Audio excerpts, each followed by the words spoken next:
গলে মুশফিক, শান্ত, লিটনদের পারফরমেন্সে আত্মবিশ্বাস বেড়েছে সাদা বলের ক্রিকেটারদের। ওয়ানডে ও টি-20 সিরিজে ভালো করার প্রত্যাশা তানজিদ হাসান তামিমের। ব্যাটিংয়ে ভালো শুরুর পরও ম্যাচ পরিস্থিতি অনুযায়ী খেলতে না পারার ব্যর্থতা কাটিয়ে উঠতে অনুশীলনে কাজ করছেন এই ওপেনার। তাসকিন মুস্তাফিজকে নিয়েও শোনালেন আশার বাণী। গলের সুবাতাস ছড়িয়েছে মিরপুরে। লাল বলে মুশফিক, শান্তদের ব্যাটিং আত্মবিশ্বাস যোগাচ্ছে সাদা বলের ক্রিকেটারদের।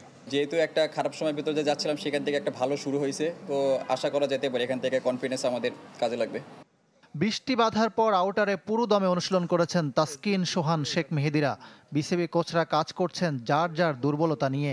আরব আমিরাত আর পাকিস্তান সফরের হতাশা ভুলতে চায় দল, প্রত্যাশা লঙ্কানদের বিপক্ষে নতুন শুরুর। আসলে আমি টার্গেট এরকম স্পেসিফিক বলতে চাই না, ভালো কিছুই আশা করছি ইনশাল্লাহ। সবাই চেষ্টা করবো যাতে ভালো ক্রিকেটটা আমরা খেলতে পারি, আর যদি ভালো ক্রিকেট খেলতে পারি তাহলে ইনশাল্লাহ পজিটিভ জিনিসই আসবে। সাদা বলে ওপেনাররা ভালো শুরু এনে দিচ্ছেন, পাওয়ার প্লেতেও আসছে রান, কিন্তু তা ধরে রাখতে পারছেন না পরের ব্যাটাররা।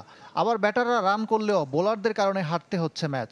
এইসবে নজর দিচ্ছে টিম ম্যানেজমেন্ট। আমরা ওইভাবেই কাজ করতেছি, যেগুলো আমাদের ল্যাকিংস ছিল ওগুলো কোচের সাথে ডিসকাস করে আমাদের একটা প্ল্যান দেওয়া হয়েছে যে পাওয়ার প্লের পরে কীভাবে ব্যাটিং করতে হবে, কীভাবে কতবার পর্যন্ত আমরা কীভাবে খেলবো। তো ওইভাবেই আর কি আমরা প্র্যাকটিসে সেগুলো নিয়ে কাজ করছি।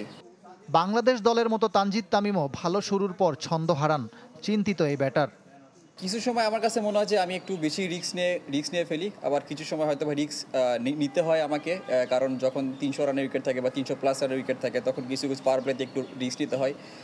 তো আমি মনে করি যে চেষ্টা করতে হবে আমাকে কতটা রিস্ক মিনিমাইজ করা যায়, মিনিমাইজ করে কীভাবে ইনিংসটা লম্বা করা যায়, তো এটাই চেষ্টা থাকবে আমার।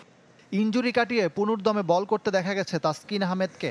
শ্রীলঙ্কার বিপক্ষে ওয়ানডে টি-20 সিরিজে ফিট মুস্তাফিজকেও পাবে টিম টাইগার। দেখে অনেক ভালো লাগতেছে, আশা করি সে এই সিরিজ থেকে কামব্যাক করবে ইনশাল্লাহ।